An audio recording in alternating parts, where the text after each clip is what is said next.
Good morning, listeners of Hot Topic and Fresh News. Today, August 30th, 2024, and we're bringing you the latest and most crucial developments from around the globe.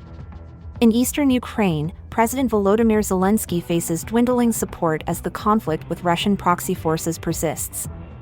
Once hailed as a Churchillian figure during the early stages of the invasion, Zelensky's approval ratings have plummeted from around 90% to 55%, according to the Kyiv International Institute of Sociology. Residents like Olena Semykina, who initially supported Zelensky in 2019, now express deep disappointment, citing his speeches as out of touch with the realities of those living near the front lines. Criticisms focus on unmet promises to end fighting and ongoing issues with corruption, despite Zelensky's efforts to rally international support and unite the country against external threats. This is a pivotal moment for Ukraine as it continues to grapple with both internal and external pressures.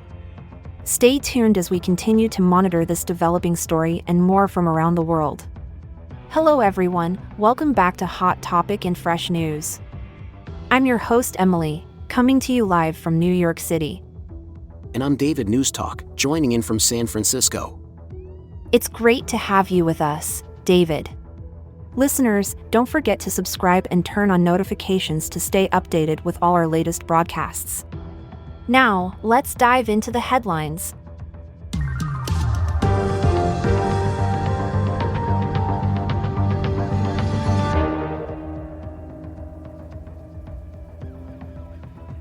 Could you expand on the impact of President Zelensky's falling approval ratings in the context of the ongoing conflict in eastern Ukraine? Absolutely. The decline from 90% approval to 55% is significant. It reflects a growing disenchantment among Ukrainians, particularly those in the conflict zones like Donetsk. This drop is largely due to unmet expectations. Many residents hoped for an end to the conflict, which has not only persisted but intensified. You mentioned earlier about promises to end fighting and combat corruption. How are these issues intertwined with the current political sentiment? The intertwining is quite profound.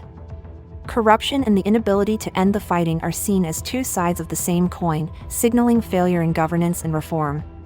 These are the issues Zelensky campaigned on, so failing to address them effectively has led to a significant loss of trust among the public. With the war intensifying and Russian forces closing in, how has the local population's daily life been impacted? Life has been severely disrupted. Continuous fighting means constant threat and instability. People like Olena Semykina from Klubin BYK or Vadim, the miner from Seladov, express a deep sense of betrayal and fear as they face the immediate dangers of warfare and dwindling hope for peace. And in terms of international support, how does this affect Zelensky's ability to garner aid? It's a double-edged sword. While international support initially surged due to his bold stance early in the conflict, waning confidence domestically could make international partners cautious. They are keenly watching both his approval ratings and his ability to maintain national unity. It's certainly a critical situation. The story of residents like Olena and Vadim really puts a human face on the geopolitical chessboard, highlighting the personal toll this conflict continues to exact on the citizens of Ukraine. With martial law in effect and elections not feasible, how does this affect the political landscape in Ukraine? The absence of elections under martial law significantly complicates the democratic process. Normally, elections would allow for public grievances to be addressed through voting, but with the current situation, there's a vacuum of political change. This stagnation can increase frustration among the populace, especially those who desire immediate reform and competent governance.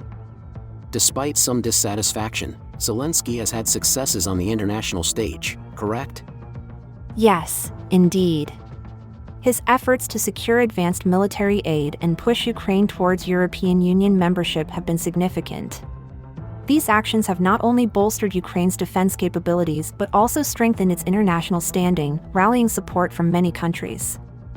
On the ground, how are these political and military efforts perceived by those directly affected by the war? There's a mixed perception. Figures like the army doctor near Pokrovsk commend Zelensky for his leadership during critical times, seeing it as a sign of strength and resolve.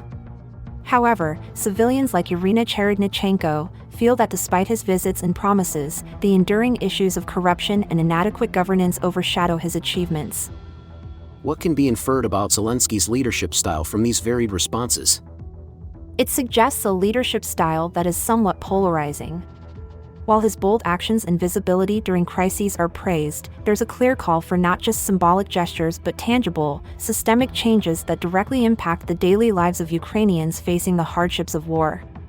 This involves more than just military victories, it involves profound domestic reform and a crackdown on corruption. From a political analysis standpoint, how significant is the general distrust in state institutions for a president like Zelensky? It's a substantial issue. The inherent distrust in governmental institutions can erode any leader's efforts to implement changes.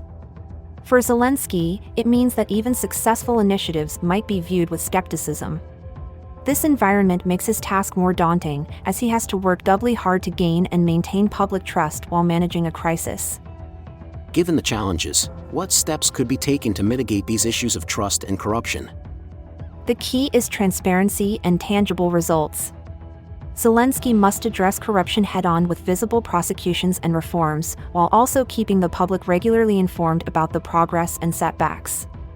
Effective communication and showing real, sustained progress in governance could help mitigate some of the skepticism. As Fisenko mentioned, Zelensky's focus should be on saving the country with minimal losses.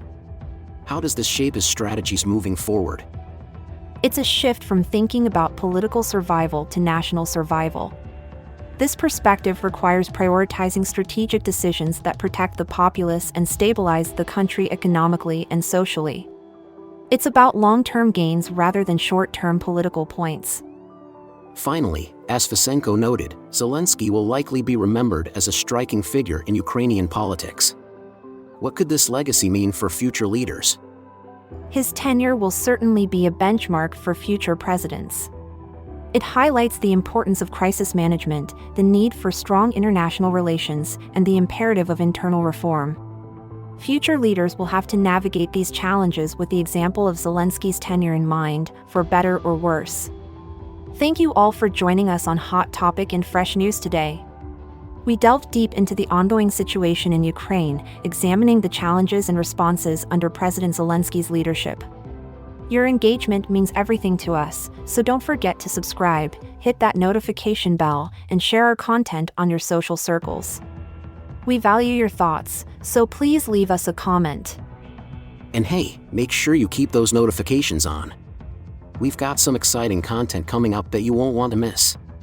Remember, we're here every day, bringing you the freshest insights. It's always a pleasure to add a little flavor to your daily news intake with a dash of humor and heaps of facts. Once again, thanks for tuning in. We look forward to bringing you more engaging discussions in our upcoming episodes. Stick with us, and keep those eyes and ears ready. You never know what you might learn next. Stay in the loop, keep your eyes on the news, our channel's content will amuse.